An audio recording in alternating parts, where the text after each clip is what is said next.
I'm going to hit record now so I don't forget, as I did last segment.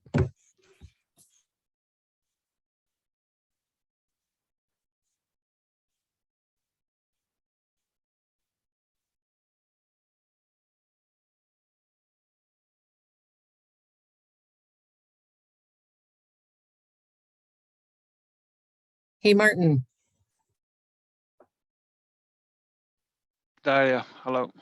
Hello. Thanks for being here. Get No worries. started in just a sec. You got this one, have you? Yeah, we can see it. Looks great.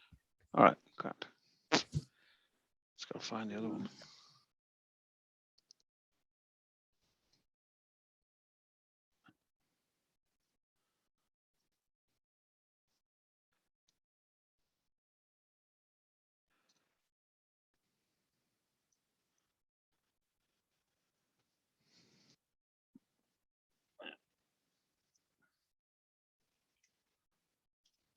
Okay. Cool. Okay, it's 2 o'clock, so welcome back. Thanks for continuing to be with us. You are in Climate Change, Accelerated Erosion, and Cultural Heritage Management in Alaska. I'm Sheena Duvall, and my co-hosts for this session are Ann Jensen and Jonathan Flood. And we're on our third segment here, and I'm excited to introduce Martin Callanan. He's going to be talking about glacial archaeology as a ritual of cultural loss. Question mark, I should. Yeah, question mark, yeah. Thanks very much. Thank you, Sheena and Jonathan, and for organizing the session, and for having me. And I think the papers this morning have been really interesting, and I'm very happy to be part of this session. I think it's been very stimulating. And it's not the first time we talk about glacial archaeology at the Little AAAs, and it's a very sort of well-educated ice patch glacial archaeology audience. So I'm very happy to. I'd like to sort of try out a couple of ideas, as I usually do. Actually, I'm trying to develop some thoughts and lines of thinking around the ice patch archaeology and glacial archaeology, and I think my examples and my cases are from Norway, where I'm working, but I think they're relevant too for the work that's been going on in Alaska and in the Yukon and in BC as well. Let me see now if I can get this thing going. So I'm going to talk about, well, luckily I'll be able to hop over the sort of, there was a nice introduction of ice patch archaeology and, earlier, so I won't have to go into that. I want to sort of talk a little bit about what I mean by glacial archaeology in its current state as a sort of as having gone into a sort of a ritual phase. I think that it's fair to say that glacial archaeology has a kind of a mixed messaging at times at the moment, and I'm trying to sort of develop and explore an alternative approach and trying to develop a project that might explore possible alternative approaches. So that's what I'm going to try and demonstrate today. So as we were talking about earlier, ice patch archaeology or glacial archaeology is the archaeology associated with high alpine sites. You see here this summer, the snow and ice in the mountains that survives warm summers. The archaeological interest in these sites is, of course, partly because of the human adaptation and the human behavior that have deposited artifacts and structures and so on in the areas, but also just as much the preservation conditions there have been are some of the factors that make glacial archaeology one of these sort of buzzwords at the moment, because of the especially in northern and subarctic areas, you don't usually have good organic preservation, and that's why as the cases we've seen today also from coastal erosion, that's why there's been a lot of attention to the type of finds that are recovered and to the loss of these sites. And usually we're thinking about large expansive bodies of ice in the mountains, and then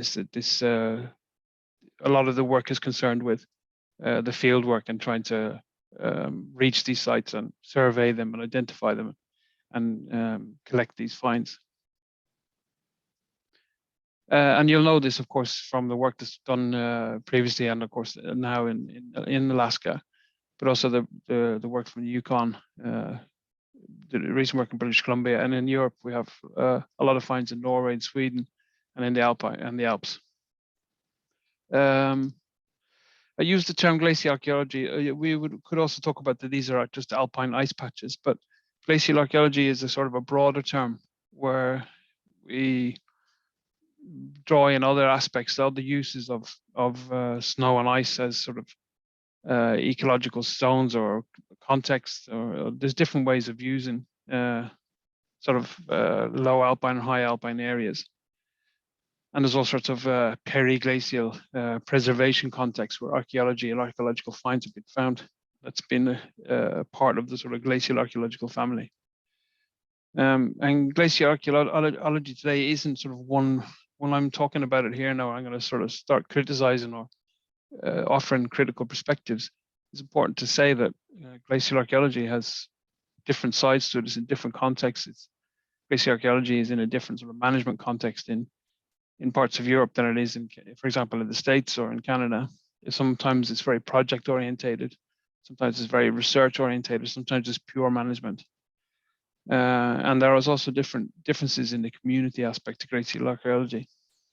Sometimes the communities are very heavily involved, sometimes they're not. So there isn't really sort of one monolithic sort of standard version of glacial archaeology. The title of the talk is that the question mark is that is glacial archaeology become ritualized, and in that ritualized I mean I don't necessarily mean it as a positive thing. My perspective here is that glacial archaeology and the ice patch archaeology in particular has been with us now for more than 20 years, or depending on where you are, 20, 30, 50 years. And it seems to be going through sort of regular annual cycles at the end of every summer or the end of every melt. And in the way it's presented, not just in the media, but also academically. And I find at times that I was thinking to myself that it's actually becoming more or less a ritual at this stage, and ritual in the sense that we're talking about sort of formalized action that's repeated and is regular and is recurrent in a way. Of course, it's a very serious and sort of sacred business, but it's almost in a way sort of non-utilitarian to the point of being sort of futile. And especially from a management perspective, the sort of annual flying the glacial archaeological flag of a wonderful discovery, unique source of information, many sites are being lost, is becoming ritualized in the sense that the absolute inadequacy of the response, the ad hoc nature of the field responses and the projects and so on in the face of a sort of a systemic collapse. And then that's the sort of way that I feel that glacial archaeology is becoming sort of ritualized, that they're just going through the sort of motions every year of sort of flying the flag of what is actually essentially cultural degradation and loss. And this is a sort of a development of a thought that I've had, that glacial archaeology has, in a sense, a sort of a garbled or a mixed, an unclear message. I've tried to sort of develop this thought to a certain extent. We focus at times on, very much so, on the well-preserved, and naturally, of course. I mean, it's defining for this subdiscipline. The good also this sort of advanced preservation is what actually defines these contexts and these areas. But there is this extreme focus on well-preserved, individual, unique finds. You know, this is almost this sort of artifact fetishism at times. And another tendency that I see is that, or I mean to see, or I think that I see, is that there's this great focus on the sort of tableau of archaeology, of the sort of the wonderful things moment, if you like, the sort of the discovery or the actual sort of the person in themselves making the discovery, and it's kind of archaeology as a sort of a holy act in a way. I think in sort of the disciplines or within the sort of literature and the discourse within glacial archaeology, there's a great sort of focus on finds, the number of finds, the sort of the and that type of thing, the date of them, uniqueness of them, and so on. And there's a kind of a quantitative aspect to glacial archaeology that's a bit sort of special, I think. And I find that this last point is, or this point, the next point is a little bit connected to media presentations or media representations, but there is this aspect, and I think it's done consciously on the parts of certain projects, is that glacial archaeology has got a sort of a moral impact, or it can be used in a sort of a climate moralism that it almost verges on the preachy at times. This can be sort of distorted by journalists at times to that, well, I suppose you guys are, or you people are pleased with climate change. You're benefiting from climate change. And that's another sort of twist on the same, the sort of serendipity of the loss of these contexts. So there are sort of, these are conflicting and sort of confusing messages. Actually, I find sometimes glacial archaeology has a sort of a confused messaging, and especially this aspect of glacial archaeology as a possible positive is what I wanted to sort of underline today, is that we don't often present the actual sort of physical nature of what cultural loss is and the stuff that we are finding. And it's actually the majority of finds that we're recovering from sites are, especially in the sort of marginal sites in terms of altitude, are not well preserved, and they are not pristine, and there's not serendipity and so on. And I wanted to show you some examples of different artifacts that we find and we try and recover, but they are sort of underrepresented in the presentations. Here's an example of a kind of a plant-based kind of a rope structure that just basically disintegrated as it's being lifted, and there's really nothing we can ascertain out from it. There is potentially, of course, there's some kind of information value. It could be dated, and it can be. We have the context, we have the location, but you can see the state of it yourselves. We have other kinds of finds. These are finds that what's happened here is that the archaeologists or the field archaeology hasn't reached the site in time. And so this is what the degradation of alpine sites actually looks like. And there's really no reconstruction you can do here or identification and so on. So there's an awful lot of sort of cultural archaeological information that's already got lost here. I want to show also these sites that are this is a part of the site, the discourse that we don't often talk about either, is this that they kind of a sort of ecological collapse has gone on around us, or the sites that we never got to. Once we highlight, each region or each project has kind of highlighted or made famous a few handful of sites, but in any given region there are really sort of tens and hundreds of potential find places and sites that were used in the past that were behaviorally ice patch sites that were never going to be visited by field crews or never be surveyed and never investigated, and that they're gone. Here we have one of our most productive sites that's actually quite low in the landscape. So in that case, it's quite marginal, but it's produced a lot of finds through the years. And we're actually watching the sort of the death of an ice patch here in this case. And in the area around this, in this kind of marginal area, we can see many places in the landscape that there have been large ice patches there before that nobody ever managed to visit or to survey before they disappeared. And this is, it's possible to see these traces of these ice patches in satellite pictures in aerial photography, and even with the naked eye in the field.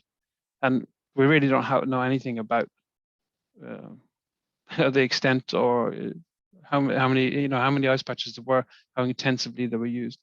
we think that this one is very productive, but what about the 10 other bleached, gone ice, or the absent ice patches we see around it? So this is one of those cultural loss aspects that we don't know much about, or we don't communicate very much.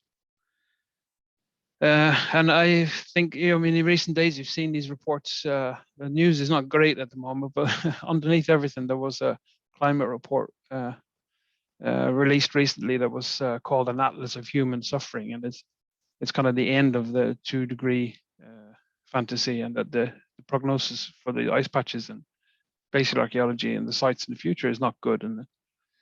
And this, you can wonder if this period that we actually have been lucky that we've been actually have extant ice and we have real sites that are there, because it looks like the losses goes quite quickly, seen over time, and that the prognosis is not good for these sites. So maybe we've been in a sort of a honeymoon period, that we've been able to use time and money and resources on surveying these sites as we have. And that's the kind of question, is that when we already know that there's hundreds of sites that we didn't visit, and that there's lots of sites that we should visit. We wonder if the kind of levels of costs and transport and so on that we've been using until now, if it's sustainable actually. So this is kind of if you turn the sort of cheek to that, we're not looking for ways of saving the sites or recovering everything, but started to look at the sort of realities of a 2-3 degree future and the sites and the systemic collapse. This is also a different sort of perspective than what we've been talking about. So I'm going to try and suggest a couple of remedies or some adjustments. I think that there's some sort of obvious ones that I think that my colleagues and we do try to implement, that we in our sort of activities and so on, we should try to maintain or achieve a more sort of sustainable practice, as I've been talking about, and a practice that is more sort of embedded in sort of community perspectives rather than the individual researcher and so on. I think it's important to continue, no matter what I'm saying, or the criticism or critical perspectives, that are really to absolutely reassert the absolute necessity of archaeological rescue work and recovery as a sort of a scientific necessity in its own right. I think there's a very important imperative in that. And I think there's also something that we have to sort of reinforce the whole time, is that it's not just loss of cultural sites, but it's also we're dealing with the collapse of ecological sites and landscape. And I think that that narrative is potentially more humble than the actual sort of wonderful things as I was trying to criticize. But in the last couple of minutes, I want to talk about a sort of an approach that we're trying to develop. And we're trying to sort of look back and actually turn our attention to the sites that already have disappeared. I think that there's a possibility of learning quite a few useful lessons while we do have ice patches around us, and while we do have active possibilities. The key to this sort of the past that we already lost could be already around us. So I'm suggesting we are trying to develop a project that is not just looking at sort of a rescue perspective in the now, but like kind of looking back at the sites that we already lost. And we have regions where we already have lost ice patch sites. I think this could be potentially fruitful from a theoretical perspective. We're in a time where we're actually going to experience this climate loss and this climate degradation of our cultural landscapes, and I think that could be very interesting to explore that theoretically. And I think also we have a real field possibility of applying those theoretical perspectives to a real field situation. I think we could do inventories of sites that are lost. We could sort of try to identify them. There are techniques that we can take from glaciology and so on. So I had some ideas here for how we could, the type of questions that we could investigate by looking back at the sites that have already been lost, rather than remaining in the sort of rescue moral mode that we are now. So just going to show you a little bit what this region would look like and what it could look like. The glacial archaeological landscape that's always in the media every year is this kind of high ground here in the center and north. And we expect in the future that these sites will eventually disappear and that the glacial archaeology in Norway will continue further north. But there is this large region in the south here that has high mountain areas, but it's so far south that the annual ice is gone. And you can see it also in this map. This southern mountain area doesn't have any extant glaciers or ice patches. But what's interesting there is they do have hunting, and they do have reindeer hunting, and they have a very interesting prehistory of hunting activities, and that's the kind of activities that we see in the areas where we find glacial archaeological finds today. The way I'm going to try and approach this is that we can use the current finds, the knowledge we have of sites today, and the documentation that we have today, to try and look at the fragmentary lost finds that we might find there, and to find out more about the lost sites, if you like, these bleached out sites. And in a way, we're trying to sort of correct this, that we're focusing on the sites that are here today, but try and look back on the ones that have already been lost. So I hope that might have been an interesting sort of perspective to you. We're trying to develop new thoughts and new ways of approaching the glacial archaeology, of course. Thanks to our local partners that always collect and support our work so much. And thanks very much for your attention today. Martin, thank you so much for joining us, and you offered some very compelling perspectives. So do monitor the chat for a couple minutes, and then, as long as you can stick around, and if there are questions, that'll come up. And next, I'd like to introduce Ann Jensen, who's a co-host and organizer for this session.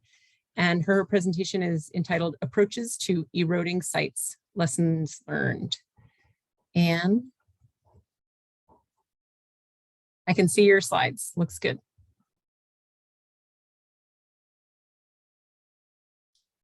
Sorry about that.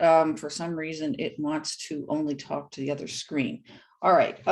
So this is basically a lessons learned talk. Almost everything that I'm going to talk about, somebody has already given us an example of today. So this is maybe in a way a wrap up. So site erosion is a very common thing, and it's affecting our discipline now.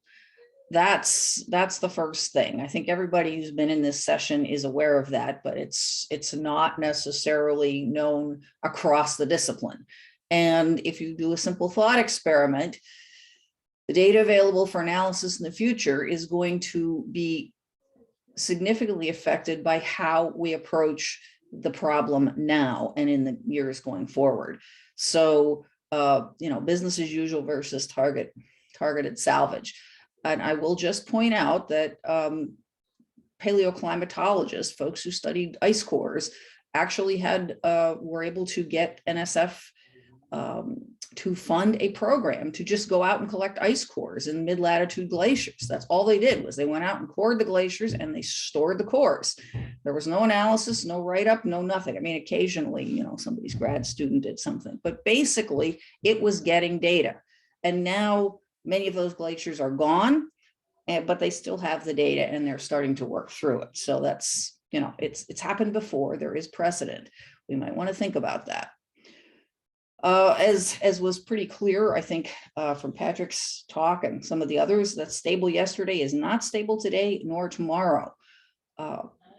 So a perfect example, this is Walakpa. It was stable for decades, up through 2012, actually up through June of 2013. And then there was a storm and this happened.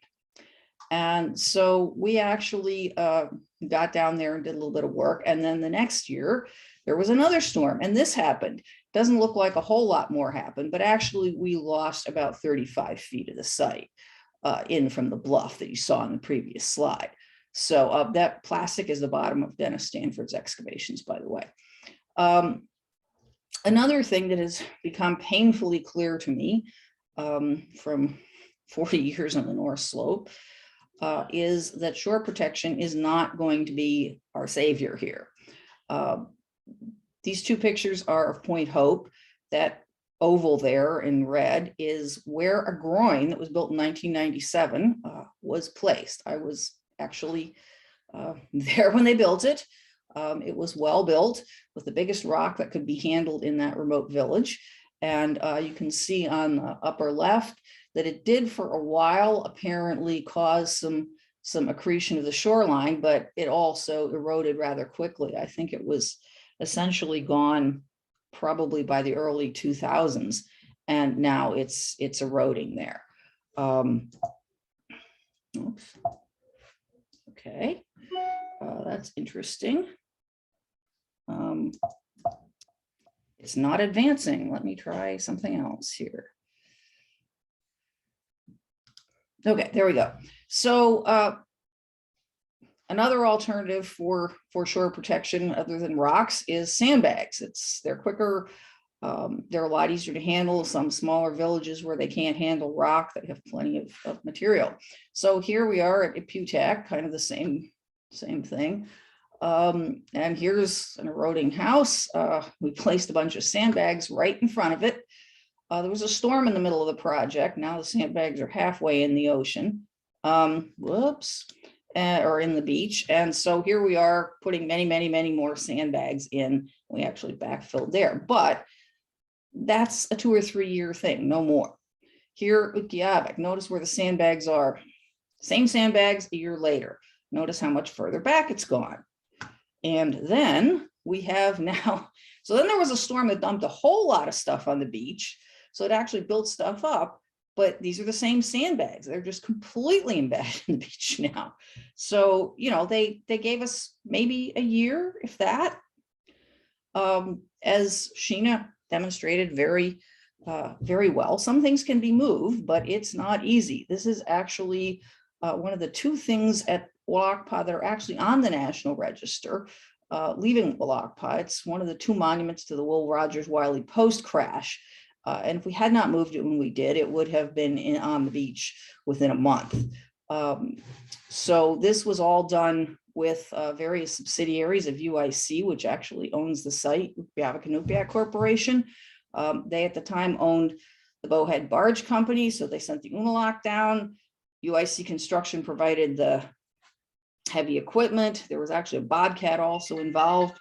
Yeah, so there was a whole lot of effort put into this. It's now in Utqiagvik, and we're hoping to get it conserved, although we can't quite figure out where we're going to put it once that happens. Okay. So another thing that's important if you're in a situation where you're going to have to deal with a site that is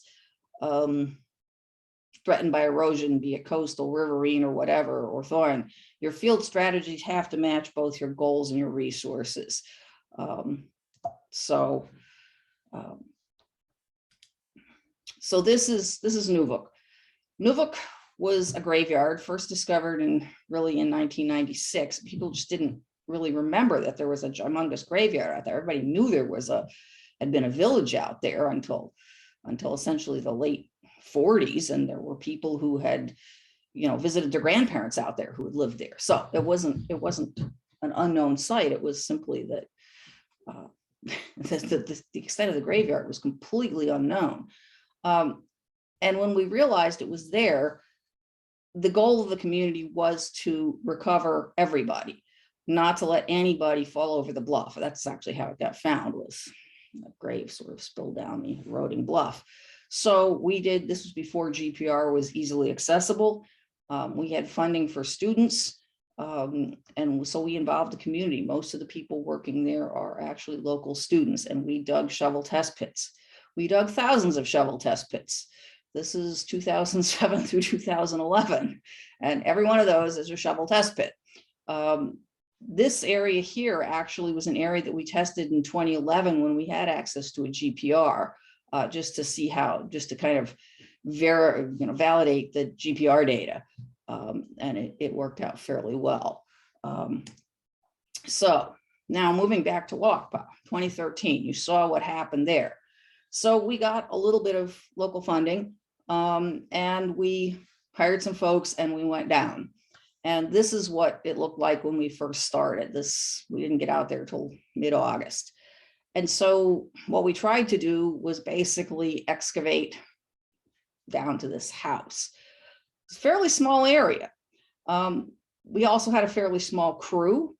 It was actually quite difficult place to work because, you know, the bluff was constantly falling down, and occasionally there'd be a storm and it would undercut some of that. So we really only got this far before it snowed and froze, and we couldn't get any further. So basically we didn't get a whole lot out of that season. So that wasn't a good choice of field strategy.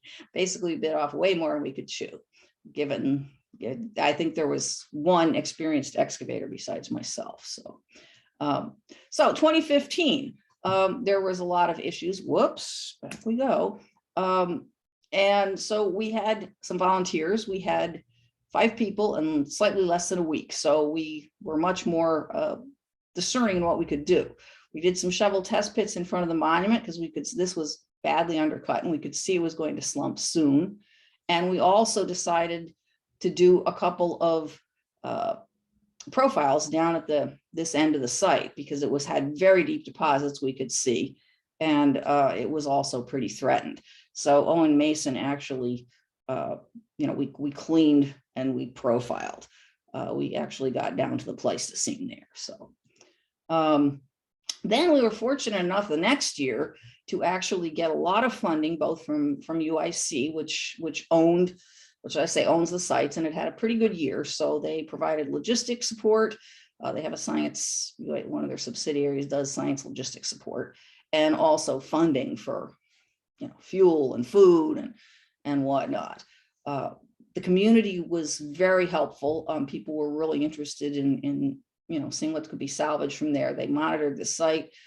They had retrieved eroded artifacts. We got food. They helped move things back and forth. Often if somebody was down there hunting or whatever and heading back up, if we had some artifacts that needed to go back to the lab, they took them. The volunteers, and we had a number of them, came from all over the place. We had people from Poland, we had people from Canada, we had people from lots of different places, several people from France. They mostly paid for their own travel. They brought their own gear. Some of them, their home institutions chipped in. And then Portland State University got a small NSF grant to pay for a couple of their students to come up. So we actually went for larger area excavations. We also did a lot of survey. This was actually found on the edge of the lagoon. And then we were able to do a fair bit back in the lab as well. Although, as you're well aware from Rick Neck's talk, there are lots and lots of artifacts in a site like this. We were able to actually excavate about 81 cubic meters, and we got about 82.5 meters of profiles, including this one, which this is actually this has been frozen since the Pleistocene. This is the Gubic Formation.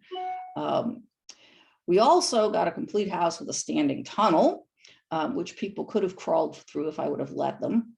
We were able to get an area that Stanford had not excavated at the back of one of his structures, simply because of where he put where he decided to put his units. If it had been, half a meter further north, he would have excavated that as himself. We also got a bunch of mummified seals. They were actually in a cache from a hunter from the 1940s. And they were actually quite useful to biologists. There's been a paper at the Alaska Marine Science Symposium. We were able to take them back to the lab and necropsy them, all sorts of stuff. And also there was a couple of long-headed bears. They are morphologically distinct from modern polar bears. Although genetically they don't appear, at least genetically this fellow doesn't appear to be distinct. So they're a mystery to be explained. But anyway, they're kind of useful. And that's one of the prettiest Bernick throwing boards ever, in situ, at the back of that house. So here's the house with the tunnel that you could crawl through. The red lines kind of indicate where where it's already eroded. So we tried a bunch of things. We use a transit for, so we point Provenience to all sorts of stuff. We can actually draw pictures with the transit. In essence, by, with line drawings, we did a lot of hand-drawn stuff in the field. We also use photogrammetry. A crew from UTEP actually did LiDAR of the site. So we tried to document it in a bunch of different ways. Here's the results of the photogrammetry when it was all stitched together. So we're trying to move as expeditiously as possible given the situation. So here's another project where things had to go even faster. These tar barrels, this is a tar barrel revetment. And one of these tar barrels at least started leaking tar and then thus became a hazardous material site into the ocean, and the Coast Guard got involved.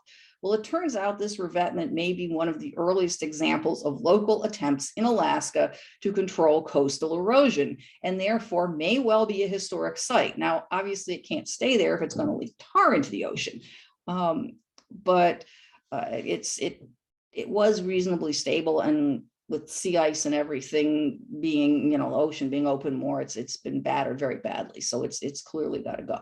So this was a project being done in September in really awful weather. This was actually one of the nice days. And so I had to document things rather rapidly. So I used a lot of photography.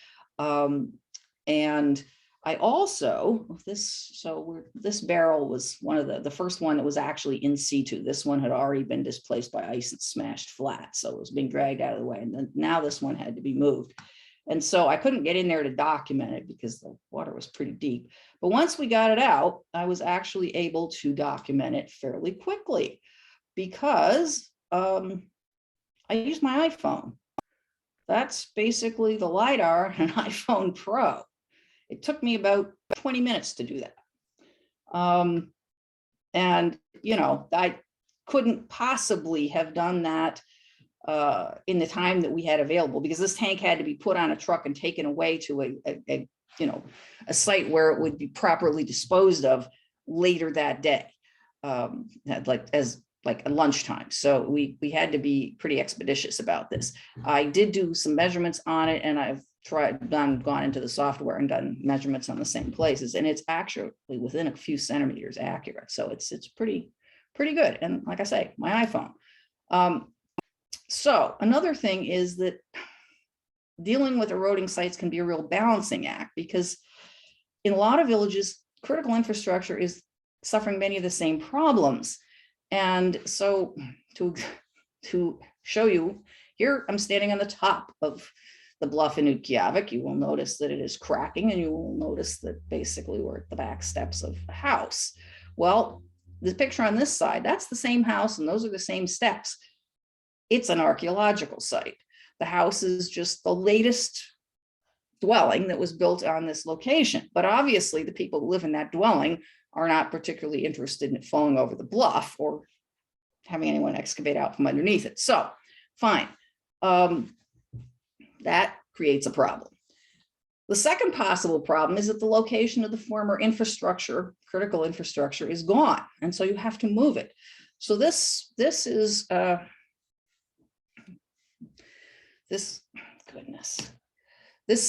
sitting right smack in the middle of, is a center line stake for a proposed replacement road for the beach road that is going to run, well, we thought it was going to run right next to the Burnert site, the hype site of the Burnert culture. The only problem is that I wasn't able to actually do shovel test pits, because according to the Army Corps of Engineers, this is a wetland. It's not a wetland, but it would have to be remapped, or I can't dig shovel test pits. So we did GPR.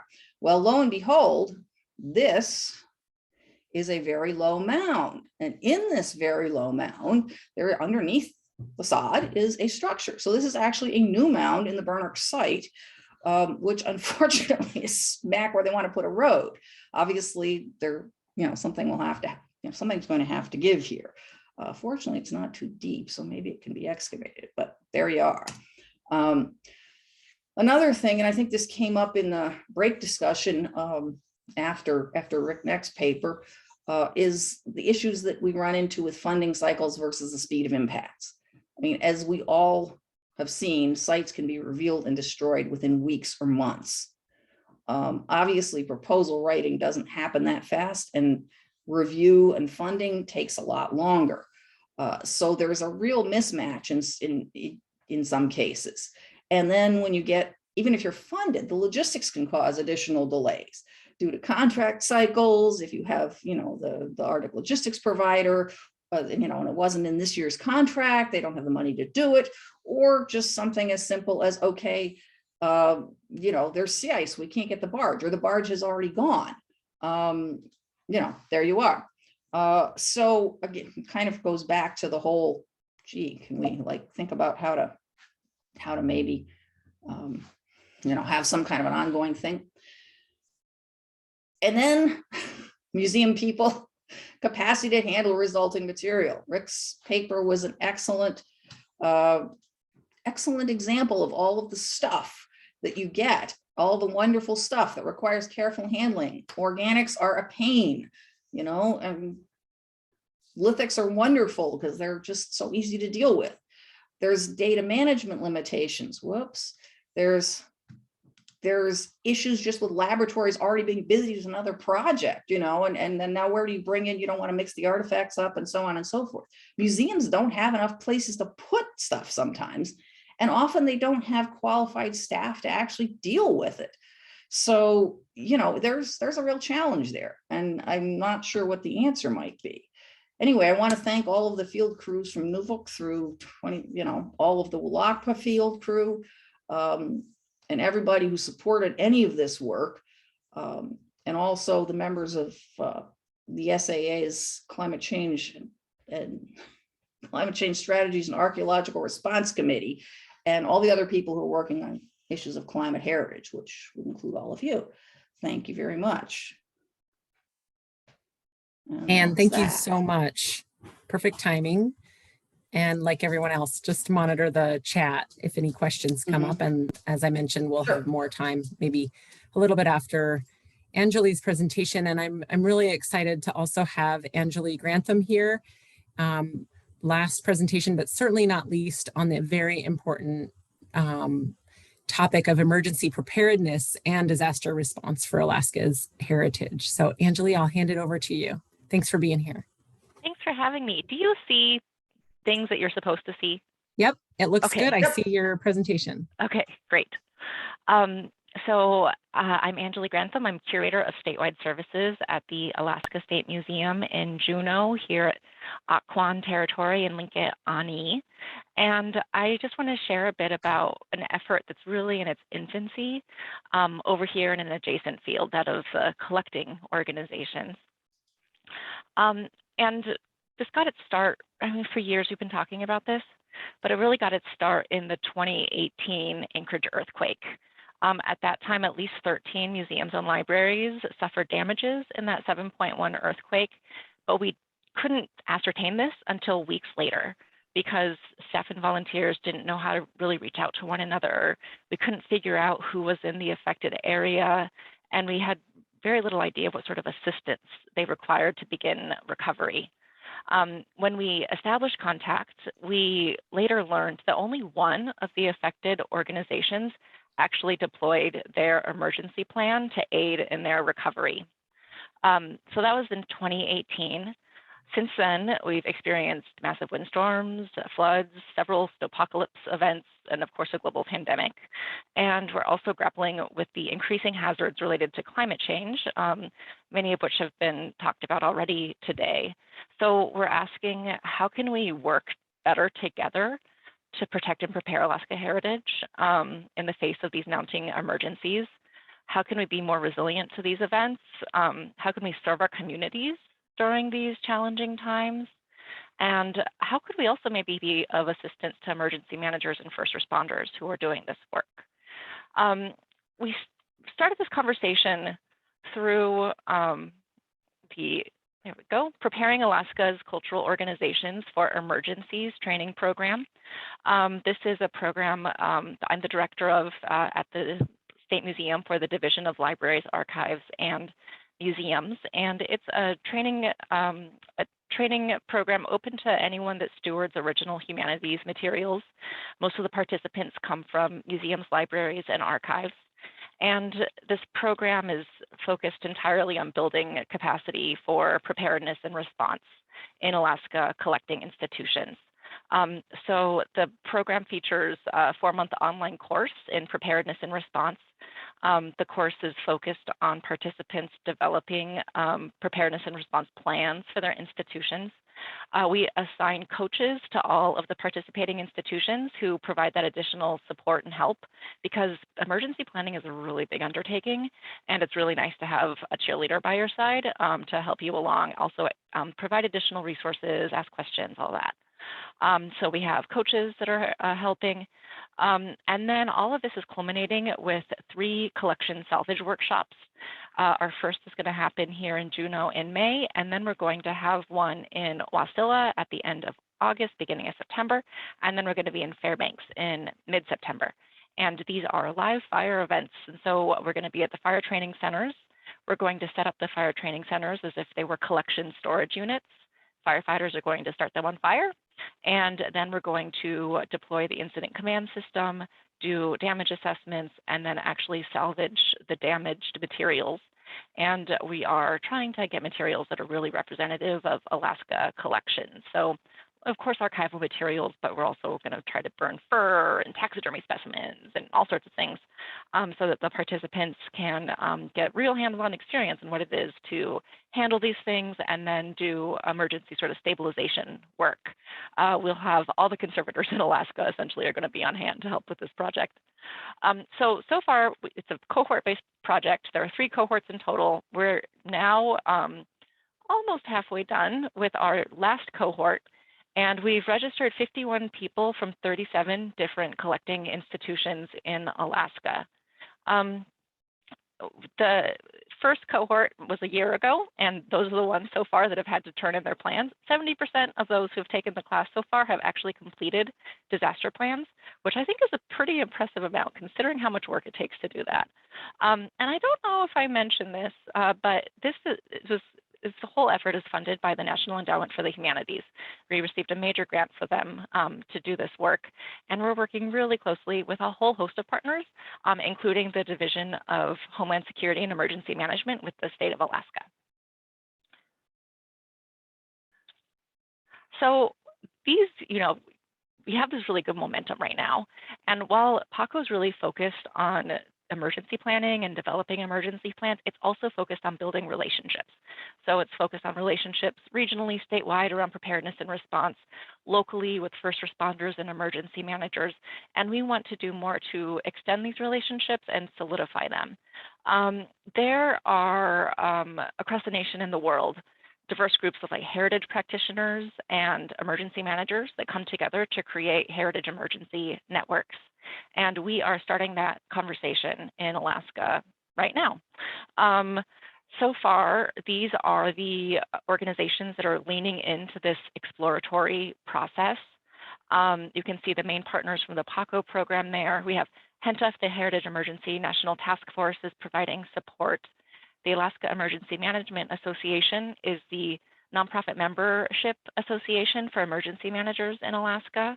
We have the Alaska State Council on the Arts, Museums Alaska and Alaska Library Association being the major membership-based professional organizations for collecting institutions in Alaska, and the Park Service so far, who are leaning into this process to try to figure out what is it that we can do together. And we really are, at the very beginning, that slide made it look way more official than we actually are. So this is the kind of process that we are entering in to figure out what this Heritage Emergency Network could accomplish and what we might do. We're still in this relationship building phase right now, trying to figure out, who's interested, who needs to be at the table, what are our various assets, what do our stakeholders need, what preparedness or response things can we bring to the table, essentially. And we had our first kind of major event, I could say, last week. It was the Alaska Library Association conference. And each of those who are so far engaged in this network creation gave short agency presentations, talking about their agencies, talking about their stakeholders, and talking about their various assets and needs when it comes to preparedness and response.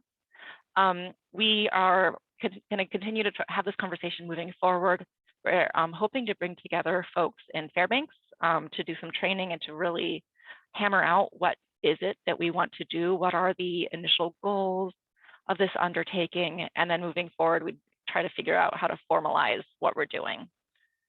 So this is really an invitation to the Alaska Anthropological Association to take part in this.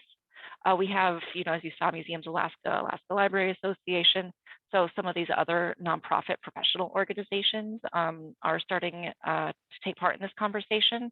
And being that so many of the collections they become collections once they enter our institutions, we steward these collections. We work really closely with anthropologists, archaeologists, but we all have various assets that we can bring to the table. And I think that it'd be great to involve all of you in this.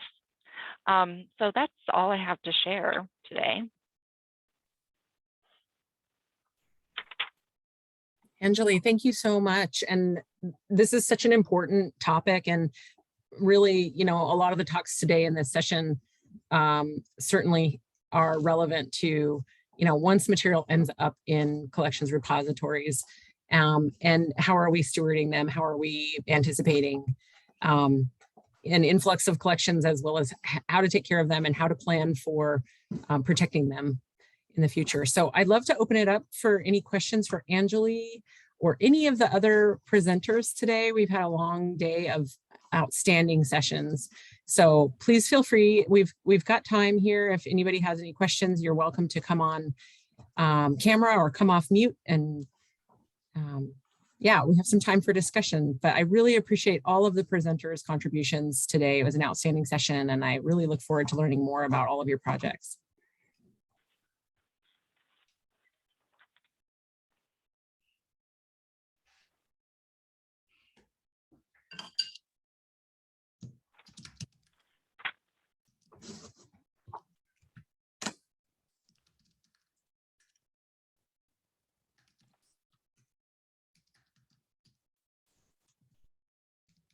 Maybe if I could call on Rick Nett, is he still on? Yeah, I believe still here. Yeah, could you maybe give us a 2 or 3 minute overview of the process of, we've had conversations with people in the community, and, the worry of like you're collecting artifacts and they go somewhere else. And, and the question is, government erosion versus coastal erosion. Is there any difference, right? If everything leaves, how did you guys, how did that conversation evolve, getting that building to store collections? Because that's a fantastic thing, given the quality of that collection, to have been able to pull that off. Well, I've been involved with a number of community-based projects like that. And actually, the Alutiiq Museum evolved from a conversation just like that, because we do a presentation, lay out all the beautiful artifacts, and the question would come up, well, where do they go now? And we'd say, well, there's no repository here, so they're going to go to Fairbanks or someplace. And then somebody would say, well, why can't they stay here? And then we'd say, well, you have to have the facility, you need this and that. But when push comes to shove, every community that I've worked with so far has come up with the goods. They would rather they'd stay there. In the case of Quinhagak, that's kind of an extreme when it comes to the economic kind of catchment that you need to support a place like that. But you can do it plain or you can do it fancy. And if you can provide the minimal care and security for a collection, on the whole, it's a big net gain for the collection, because it can stay in one place, but also in terms of the information that you get out of it. So in the case of Quinhagak, that was their project. That was their idea. They called me, I didn't call them. And so it was locally generated. And we had a genuine power sharing relationship, in that any one of us could have pulled the plug on that project anytime. And that's real power sharing. So often somebody will say, well, we've got a community-based project, and all it amounts to is giving them a slideshow at the end of the season. This is the real deal. They own the collection, they own the site, and everything came out of it. And so it didn't happen overnight. You know, we were there for more than a decade by the time we decided that it could stay there. And it was a matter of building up mutual trust. They trusted us not to run off with the artifacts forever, and we trusted them to take good care of the stuff, and trusted each other. So it took a while to build that. But once it was done, you know, we couldn't believe that we'd ever even considered another way. I mean, the whole community turned out for the opening, and they let the elders in first, and there was all this weeping and hugging, and it was just a real emotional moment. I can't really, at this point, conceive of any other way of doing archaeology, because it was so rewarding on all sides. Everybody won. And I think it's the future of archaeology, especially when we're talking about doing rescue archaeology in this scale. You really can't come in from outside, do it as an extractive thing anymore. You need the kind of community support, and you're not going to get that unless people retain that ownership and they can engage with their past. It's hard for most of us to imagine not being able to have any kind of control or say so, not only the artifacts, but over the story, the narrative that develops from those. It has to be a joint project. It has to be done locally. It's their story that's evolving out of the material. Yeah. Sorry, you pressed my button. Yeah, well, That's great. Yeah, no, it was just we often say we want a facility for things, and it looks like millions of dollars of solutions that a small jurisdiction ever has, but that solution didn't look like millions of dollars of solution. It looked like a practical approach. Anyway, thank you. I'll let other people ask questions. Yeah, I might just throw something in, because we have run into similar things with Utqiagvik, the Nuvuk material, because it was grave goods. There was never any question about it leaving the community. The individuals, the community actually wanted a DNA project done. And not only did they want an ancient DNA project done, they wanted a modern DNA project done. And so those things happened, and it's been quite useful. But the grave goods, which was really all we were finding there practically, but other stuff as well, stayed in the community. I mean, it was the property of UIC, because in the United States, artifacts found on private land belong to the landowner. Now Willakpa is also UIC property. The problem we ran into there was that there literally isn't any space in the museum at the moment or personnel to process the collections. There had been plans to expand it, to build some kind of an offsite storage facility, sort of like what the Smithsonian has, but that hasn't happened yet. So fortunately, the Museum of the North seems to now be capable of doing accepting things as long-term loans. So that is probably the route that's going to happen to that collection, so that it can be, you know, properly stored. I mean, they do have climate control and everything in the Nupiat Heritage Center, but they just don't have any space right now. So the idea is that it will probably go to Fairbanks for a while. Also, there's an awful lot of faunal material, and that may well wind up staying on a very long-term loan in Fairbanks, because nobody at the Nupiat Heritage Center wants to see that stuff. It's like animal bones, what? You know, but there's lots of useful information that they actually would be quite interested in seeing the results of the studies that could be done on that. So that's kind of.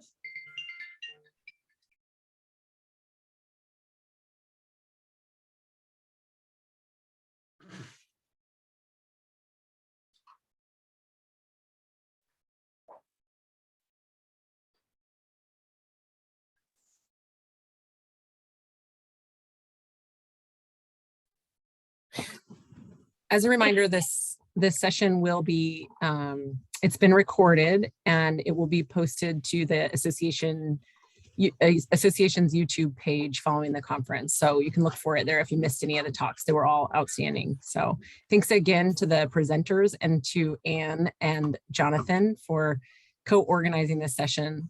It was really a success, I think. And I was just going to quickly say that if any of you are in communities where they're trying to build cultural centers or museums or archaeological repositories, let me know. I work really closely with Museums Alaska, and we're always trying to keep a running list of those projects for advocacy purposes. So please keep me and Museums Alaska posted on those things, because then we can better work together to get the funding we need, even just for planning these places.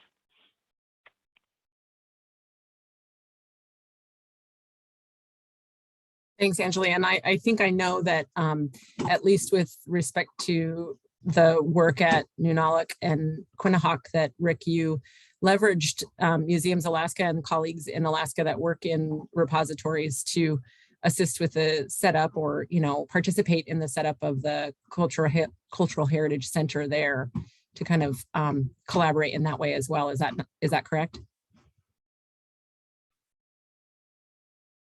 I'm sorry, you're muted, Rick. Yeah, absolutely. We've had great support from the museum community in Alaska, including Museums Alaska, as well as from the outside. We've always been able to have a volunteer professional conservator on deck to help with the technical stuff, and the international community as well. They've been great. It's really, difficult doing this kind of conservation because it's not really according to the book. We're not treating each piece individually like you're supposed to, and analyze the kind of wood and do all the testing on it. Can't do it. It's not going to happen because of the quantity that's got to be processed. But the conservators we've worked for have been really good about dealing with those problems and coming up with creative solutions for that, as well as the storage. And it doesn't have to be wildly expensive to be good. You just follow a few basic rules and it's fine.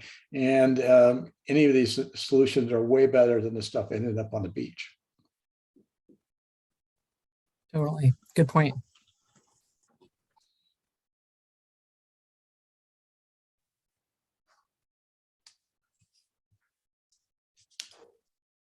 Yeah, it's important not to